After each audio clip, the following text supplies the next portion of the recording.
Hello mga Mari, kamusta kayo? Ngayong araw, ako ay mag-organize ng aking mga paninda. Kasi napansin ko kanina na marami ng kulang-kulang ang aking mga napilas-pilas na mga magic sarap, mga shampoo, mga conditioner. Kaya ngayon, magputol-putol muna ako para ma-organize natin para pag may mga bumibili at magsabay-sabay, hindi tayo mahirapan magbenta. Iyan na yung ating ginagawa para naman mabilis nating maibigay sa kanila. Kumusta kayo sa inyong mga tindahan? At dito sa akin, medyo ramdam natin talaga ang tumal. Hindi pa talaga nagbabago yung ating bentahan kasi parang pakiramdam natin parang wala pa mga pera ang tao kasi kaliwat kanan yung gastos ngayon, lalo na sa mga estudyante, maraming Christmas party.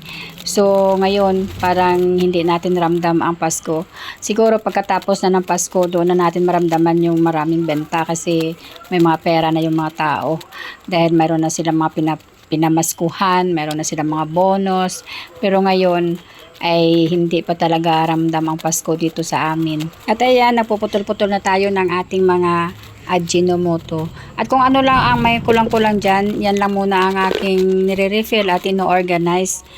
Kasi marami pa naman tayong ginagawa. Kaya yan lang muna para naman hindi magmukhang makalat ang ating tindahan. May mga ayusin pa ako dyan ng mga tanduay na dumating noong isang araw kasi may dumating na ahente at hanggang ngayon hindi ko pa rin na arrange yung ating mga tanduay at saka yung ibang mga soft drinks. Kasi alam nyo naman yung mga soft drinks natin, yung mga swakto naka-plastic. Kaya lang, yung ginagawa ko talaga, tinatanggal ko sila sa mga plastic kasi pag nandoon na sa plastic, kukuha lang tapos hindi naayusin yung lagyanan. Kaya kung titingnan mo, parang ang dugyot ng ating tindahan, kaya tinatanggal ko talaga yan at ina-arrange ko siya sa estante para pag kulang na yung nasa ref ay kukuha na lang doon at i-refill na lang pag mayroong dumating ulit na mga soft drinks. Kaya yun ang aking ginagawa. At yung ibang mga shampoo na hindi alam yung presyo, nilalagyan ko na ng presyo.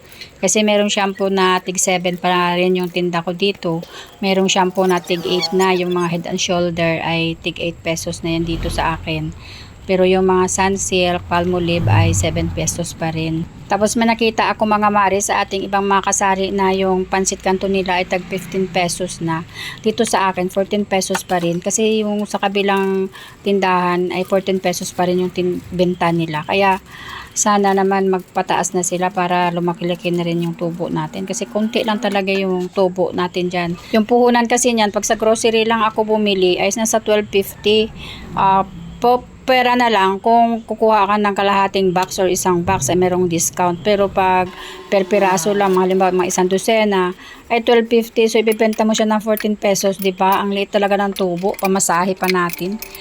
Kaya minsan dito hindi pataasan ng presyo kundi pababaan ng presyo yung kalakaran dito sa amin. Kaya yun, mahirap na makisabayan sa mga ganyan klaseng tindahan.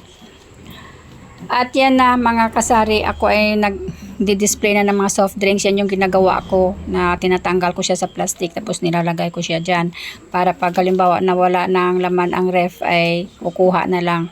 Kasi pag may plastic, yung plastic ang pangit tingnan na nakatiwangwang na basta hindi maganda tingnan pag naka-plastic pa siya. Kaya yan, ginagawa ko pag nabawasan na tinatanggal ko na sa plastic at dinidisplay na lang ng ganyan. Tapos yung ating mga tanduay ay nandyan. Dami kong stocks ng mga tanduay ngayon. Yan lang naman ang binibili dito. Yung ibang mga liquor ay walang nabili. Gaya ng mga Emperador, mga Alfonso. Walang nabili dito niyan kasi alam nyo naman na ako ay nasa probinsya at hindi pa sa bayan. Nasa barangay tayo. Kumbaga nasa labas pa kami ng barangay, hindi mismo sa proper ng barangay, kaya wala halos nabili ng mamahalin na mga inumin.